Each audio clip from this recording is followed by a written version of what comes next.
So we finally made it to the home stretch of Win or Lose. This is the final 3-minute, well, maybe a little longer review of everything that happened in the big finale. And trust me, they brought everything together for an epic send-off. This is Episode 8, Home. The episode kicks off early in the morning, showing Coach Dan preparing the field, his sacred ground, which is visualized by this giant protective aura. This guy lives for softball. But as the team arrives, Dan overhears whispers of nepotism, which explains why he was so tense with Lori back in episode 1. We also learn that Dan bottles up his emotions, and that's visualized through these tiny pursed lips, which honestly are a little bit unsettling to me. During the semifinals, we see Dan being a positive and encouraging leader, but then, boom, James, Kai's father, is elected as coach. Dan is blindsided. His day goes from bad to worse when he drops Lori off with his ex-wife at his former home.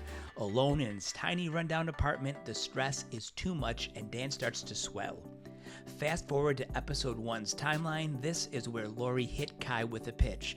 Dan drops Kai off at home, does that weird lip thing again, and then realizes he forgot Lori at the field.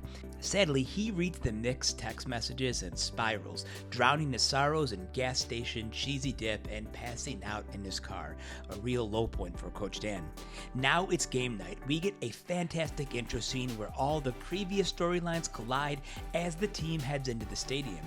We feel the tension between Coach Dan and Coach James. Then, in the bleachers, we finally get the full story of Ira's moment from episode 5. Brian tries to make peace, but a dropped cash box sets off a chain reaction. Ira knows his so-called friends will steal it, so he bolts to save the money. Meanwhile, Taylor, still mad at Ewan from episode 6, sees Ira in trouble and immediately ditches the game to help. That's why she ran off the field, and that led to Ewan dropping the ball, setting up Kai's game-saving throw from episode 7. And now, it's the final inning. Coach Dan, still swelling with anxiety, manages to calm down just enough to give Lori the pep talk she needed back in episode 1. Lori ends up getting hit by a pitch and reaches first base. And then we finally see what happened after episode 7's cliffhanger.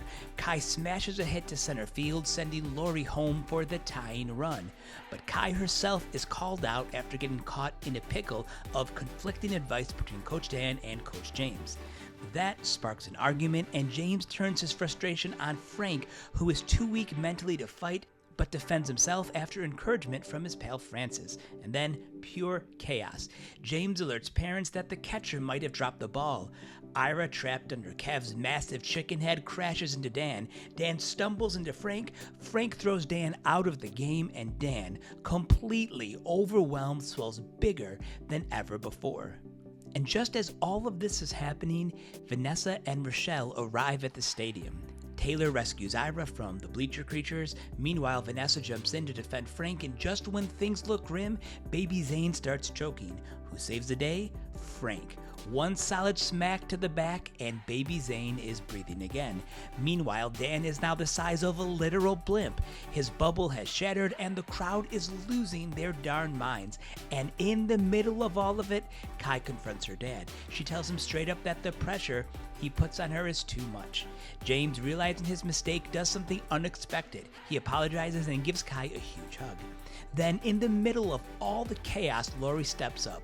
Brave, fearless Lori climbs up to Coach Dan and whacks him on the head with his pickles cap.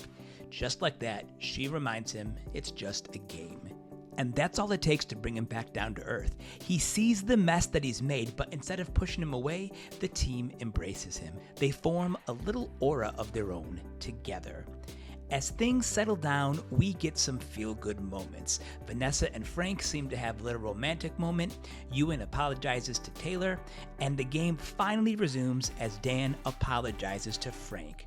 Cut to the after-game pizza party. The Pickles are celebrating, talking about the game, but they never say whether they won or lost, because that's the point. The real takeaway is friends, family, kindness, and growth. And after the show ends, Lori reveals to Coach Dan that she wants to quit baseball. We don't see his reaction, but something tells me he'll be cool with her decision. So, wow, what a finale. Win or Lose stuck the landing, tying all 7 episodes together into an epic last chapter that left us with a real message. Did the Pickles win or lose? It doesn't matter because, like I said, what matters is relationships, the lessons, and the journey. So for me, this was a perfect 10 out of 10 for Win or Lose, an incredible ending to an awesome series. I had a blast reviewing Win or Lose, and I hope you enjoyed these recaps too. If you did, don't forget to like, subscribe, and maybe even drop a super chat to support this channel. And if you want more Win or Lose content, let me know. I've got some ideas. Until next time, play ball.